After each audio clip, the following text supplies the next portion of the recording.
Presets are one of the fastest ways to stylize your images and get them ready for final export. If you spend a lot of time editing your photos and you want to cut that down, then creating presets for the common tasks that you do in ON1 Photo Raw will not only speed up your workflow, but it'll also keep your work consistent. So let's dive into these 3 easy steps. Welcome back to another video right here on Free Will Photos, where I help new photographers learn how to use ON1 Photo Raw to get their creative vision out and into the world. If that's something you're interested in, smash the like button if you find value in this video and hit the subscribe button. Now, before we get started, make sure you're inside of the edit module. I suggest that you work here because this is the easiest way to create your presets and apply your presets. All right, so step number 1, you want to make sure that you have your base exposure set for the image that you're editing. Now, what I'm going to do here is hit AI Auto because I think that that's the best way of building a preset for your particular image. Now, because I'm working on portraits, I'm going to mess around with the profiles here a little bit, and maybe portrait is a little too strong.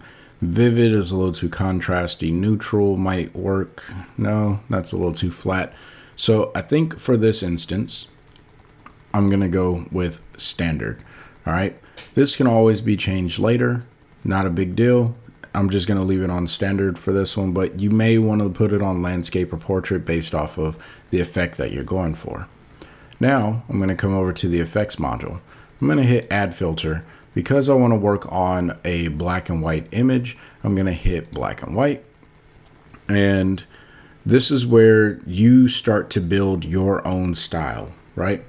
For the sake of tutorial purposes, because your images and your presets are going to be a little bit different, and we can sit here and fine tune and tweak. You're going to want to spend time on the way that you adjust whatever sliders inside of each one of the effects you choose to add into your preset. I'm going to just use the auto features inside of these, inside of ON1 for the black and white filter. And I don't really like the way that this is contrasting the image, so I'm going to remove a little bit of the contrast and I'll brighten it up a little bit. And it looks like I have some room over here in my whites for this particular preset. So I'm going to move my white slider up until I get to a point where I think I have a good black and white. And I think I'll even remove a little bit of detail because it's a portrait. You want to do this as selectively as possible. And honestly, this is probably not the best place to remove the detail because I don't want to put a mask on that per se. So what I would do is I would leave this alone at that point. And then I'll come in here and what I'll add is either dynamic contrast or I'll add a tone enhancer. And this is where I would add the detail. Yeah, I'll add the detail. And then this is just something that you can have. Once I'm done with my black and white settings, now for portraits, I recommend you go over to the local tab and you set up a few different brushes. You don't have to do this. This just helps me with my presets so I can work a little bit faster. So I'm going to use the Magic Eye Fixer to get me started. This is going to bring too much exposure for what I personally like. So I bring this down to just about a third of a stop or over. And again, these are adjustable, so you can always fix this however you need to. And I don't need that much structure. I usually get pretty sharp eyes. So this is really just something to enhance the eyes themselves and add in that micro contrast as well as some detail to the eyes. Now she was squinting here because obviously she was front lit by the sun, which made her squint. But you can see now I'm just able to paint this in. But as you can see, I was able to paint that in. And, for me, I think that works fine. Maybe you even want to throw in a few things if you don't like to use Portrait AI, which you can absolutely throw Portrait AI on here, right? So I'm going to throw a little bit of Portrait AI since I'm working on portraits, and this works pretty good. We'll let this load in. Okay, so now Portrait AI has loaded in, and this is where, selectively you will have to make your adjustments the way that you would like to make them. I think what I'm going to do is bring up the retouching, and I always bring my retouching up pretty high because I lower each one of these individually and add them in the way that I feel it should be added in. I do allow ON1 to do some of the heavy lifting, but skin is just one of those really, really touchy things where you can mess up some skin in your images and make people look way less natural than like what I'm doing right now, right? I don't mind a little bit of grittiness, I guess, in the face, if that is the natural character of the individual. Now, if it's not, then by all means, find a way to, make that look more like them, right? There's other things that I can do to this preset, but that's beside the point, all right? So let's just assume that I have a preset that I like. I'm good with all of the edits that I have here. Now it's time to save it. I like to come over to the effects module, hit the drop down here. And so now I'm greeted with a few options here where I can make some selections of what items inside of my preset I would like to save. So the first thing that I'm going to do, since I know that I've been working on a few different templates or presets, I'm going to go FWP, BW, portrait, and we'll label this number 4 because I already have a portrait 3. So I'll make it number 4, and I'm inside of the FWP portrait black and white folder. This is, I can't click back to it right now, but if you click this drop down, you'll see all of the things that ON1 loads with presets or whatnot. Those will show up in categories. That's all this is really just a folder that your presets are stored in, so you have them organized somewhere over on the left hand side. If you want to make your own category, like you can see here in the middle, I have all of my free will photos categories, and if you put a number when you create a category, if you put a number here like number 1, it'll put them at the top of your category list here. So if you want all your presets to be at the top, then that's a way of doing it. Now, here's where it gets really important. Before you do anything, check the blue bubble next to develop. Hit the drop down, and you're going to see another drop down next to color and tone. Hit that drop down and choose camera profile. Now, what this is going to do is save your camera profile inside of your preset, but none of those developed settings. This is crucial for you to be able to have a consistent look without affecting your exposure, because you may be shooting a very high contrast scene and one day and then shooting a low contrast scene another day, and both of those are going to have different exposure values, but you're going to want to keep the same style. So my recommendation is you don't keep the adjustments for the develop, because that's very specific to that image, but instead, to get the same look, style, and feel to make a consistent collection, you probably only need the stuff that's inside of your effects, and if you're using Portrait AI, maybe that, and local adjustments. Now, Portrait AI is subjective. You may or may not need that. But the effects and local adjustments, this is fine. But what you want to do is click the drop down and make sure apply mask is not on for either one of the effects or the local adjustments. And you can even make sure that apply mask is turned off for Portrait AI. What that means is it is going to apply that effect to the entire image, and then it's up to you to go in and mask your image. That is where I think it's value added to save or to spend your time in the editing process, especially if you don't have to go in and add multiple filters, because as you can see, I only added in one filter here, but this could easily be a stack of 15 or 20 different filters if that's what you're doing. And if you had to do that for multiple images every single time, just think of how long that would take. And you can be way more creative with your selective edits by using a preset and then just clicking on that. So I'm going to hit save, and this now has saved my preset. As you can see, it's over here. It was number 4 right there. Now, when I click this, or actually, let me click this one first. And you're going to see the image change because this is a completely different preset. As you can see, there's a vignette, black and white. Now on this one, it didn't affect my develop settings because on this one, I don't have the develop settings here, or there's no develop settings saved in the preset.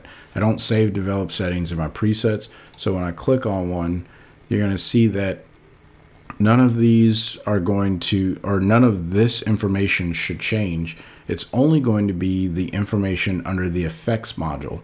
That way, if I want to apply this to 15 different images with 15 different exposure values, it jumped me over to the local tab because, as I mentioned before, I do a few things. I added a dodge and burn to these black and white presets specifically so I can deal with some of that. But if I come over to my develop settings, as you can see, I'm still on AI Auto where I was before. Nothing has changed here. The reason why it got brighter is because of the way that I have all of these things set up in my effects module, probably from my curves. Yeah, so my curves is given a boost to the highlights, just probably a basic S curve. That's typically what I do.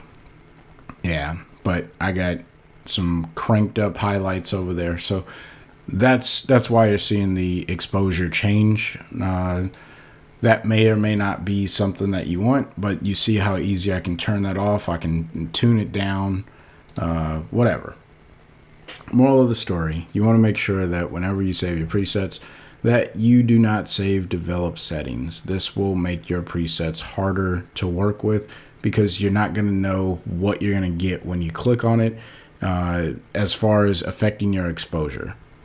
Now, the next step that I would recommend you do is once you hit a preset, see what's inside of the filter to determine what you need and what you don't need.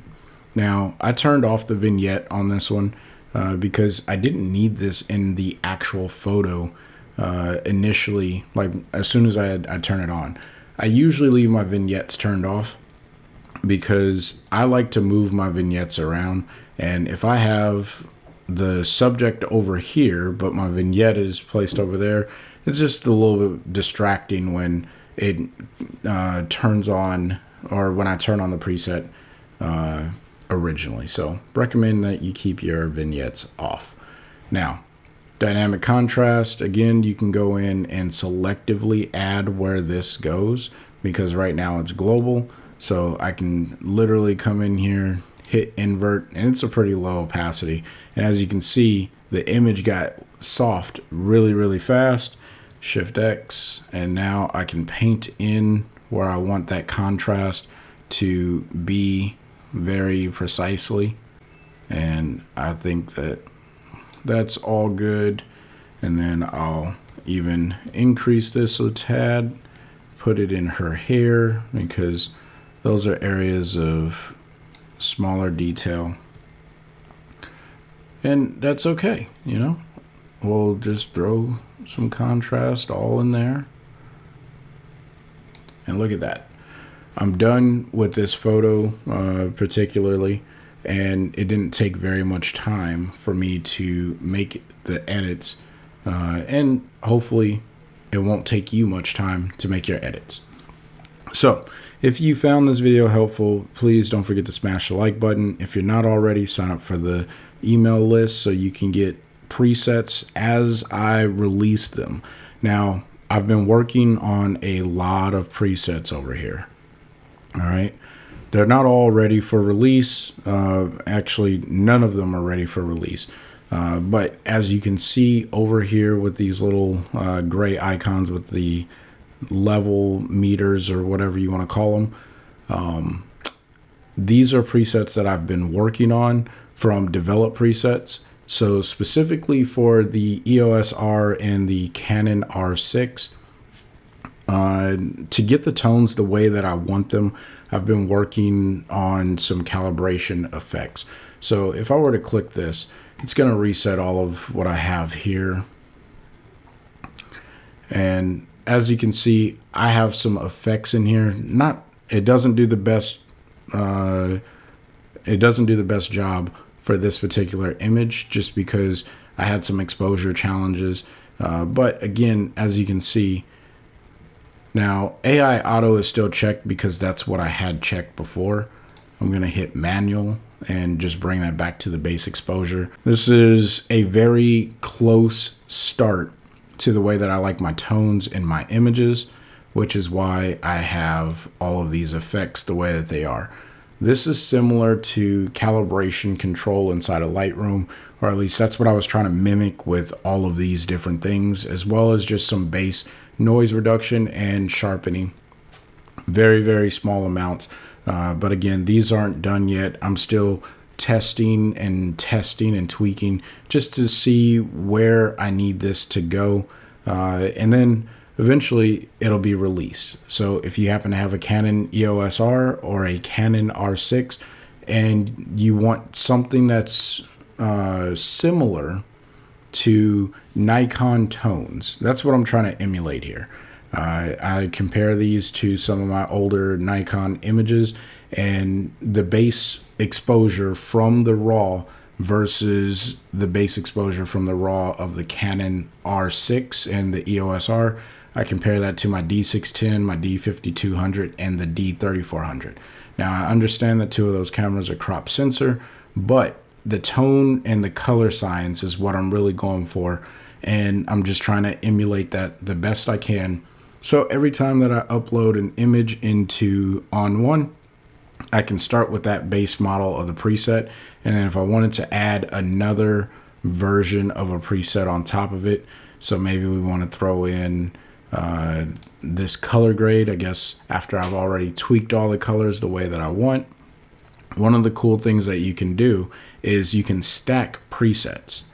So if you hold down the option key, and we'll say that I want this CG6, I can click that and watch what happens to my preset stack here. So it didn't get rid of my my Canon R6 information. Instead, what it did was it added everything on top of that. So, and again, hopefully there's no developed settings. I'm not familiar with these ones. Yeah, there's no developed settings in these particular presets either. So, or at least it doesn't appear to be. So that's good to know. But it's just a really quick way for me to get the final look that I want. And of course, if I were to just click a preset, watch what happens to my effects module here. It's going to completely erase all of what I had in there, and that may or may not be what you want. So holding down the Alt or Option key just adds in a presets effects module into your effects module, so that way you can really fine tune and keep your developed settings the way that it was. So again, if you found value in this video, please smash that like button. And if you're interested in more tutorials or information on ON1 Photo Raw, go ahead and hit the subscribe button. And while you're there, hit the bell icon so you don't miss an upload, because YouTube's algorithm does not always work. So Until the next time, I want you guys to stay inspired and keep creating. Peace.